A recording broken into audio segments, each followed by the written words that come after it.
Okay. Hi, welcome to No Filter Just Sold. This is episode 3. We're moving right along here this summer. Yay. Hope you guys are having a great summer.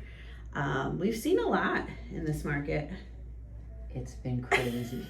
Not as quiet as we thought it was going to be. Winter was quiet, and then like May shot out of a cannon. Yes. And it's been balls to the wall ever since. Yeah.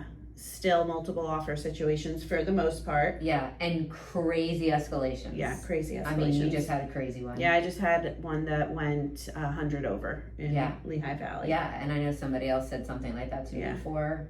But word to the wise, the appraisals are not catching up on that. Yeah. So be prepared to cover that appraisal gap. Yeah. So today's July 15th. Yeah. Of 2026, and still a wonky market in the greater Philly. Yeah. I mean, where we are at, we are a much stronger market than a lot of the country is in terms of competitiveness. Yeah. Inventory is so super low.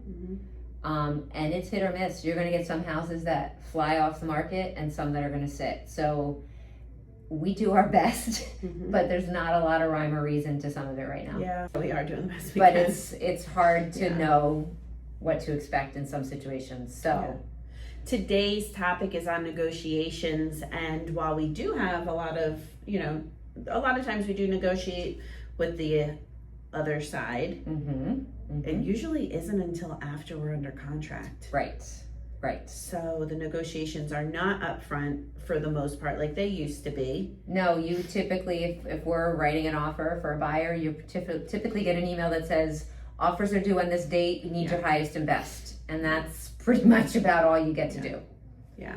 And I have clients right now who are kind of having a hard time with that because it's hard to know, if we're in an escalation, it's hard to know where to stop the freight train. Yes. Right? Yeah. And a lot of times we don't want to waive inspections, but in order to get an offer accepted, you have to. Yeah. So it's still hard. It's still hard out there. Yeah. And it's not something that will be consistent from season to season. So, we rush into the summer because everybody wants to get done before the school's out. Yeah. And then it kind of usually stagnates a little bit, but it hasn't stagnated too much. No. So I'm curious to see what August brings in. I don't know. Yeah. So negotiations, even though we don't do a ton of them right now, we still do negotiate a lot of different things. So, I mean, I'm in the process of doing that right now with inspections and reply to inspections. So there are definitely tactics, and we want to talk about 3 of them. Some are dealing with more of the upfront negotiating, but there's still tactics and strategies that we can use throughout the transaction process. Yeah. So the first one, we like to call the velvet hammer. So when you're putting out an offer and or a listing and you have a price set, you pretty much want to be able to let the buyers know that this is where you're at. Yeah. Right? We appreciate you coming. We appreciate you wanting to kind of converse about the price, but there's ways to couch your conversation so you hear the buyer's agent, you make them feel heard, but at the same time you can hold firm. So you wrap it in velvet, but you make it firm. Right? So it's one of these things like, well, the comps in the area are showing this, we know price per square footage. We've had 3 other showings today, so we're really looking to see what other people come in at.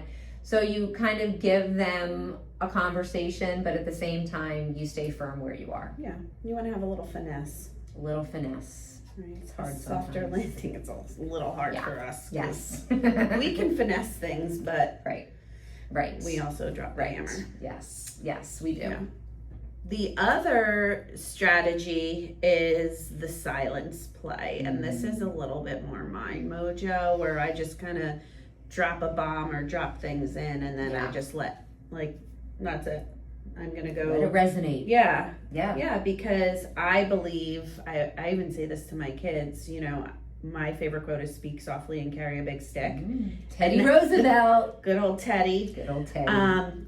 That I use in my business practice as well. Yeah. So if And my I parenting have, as well. and my parenting as well, there's nothing more to say, you know. Right. I just keep an ace up my sleeve at all times. Mhm. I'm always looking for, Yeah. you know, I don't want to use the term one up, but you do have to be strategic and you have to foresee what's coming down the pike, you know. Yeah. So for example, with your listing right now, when you're negotiating inspections and the buyers come back and they want X amount of dollars, you're thinking, wait a minute, if we already have to fix this stuff for the UNO, let's keep this in our pocket and see how we can, you know, kind of use this to our advantage. Yep. You don't have to make a big deal about it.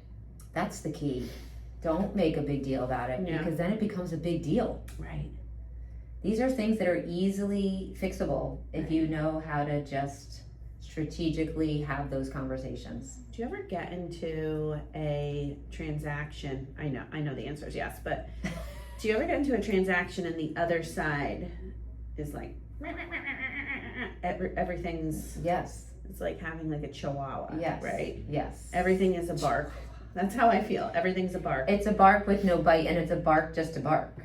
Exactly. Yeah. So I prefer the opposite. I know you do too. Like, we're not gonna, there's nothing to argue. No. My stance with a lot of things, no news is good news. If you don't hear from me, there's nothing to talk about. You just present the evidence and you move on. Right. Yeah. Exactly.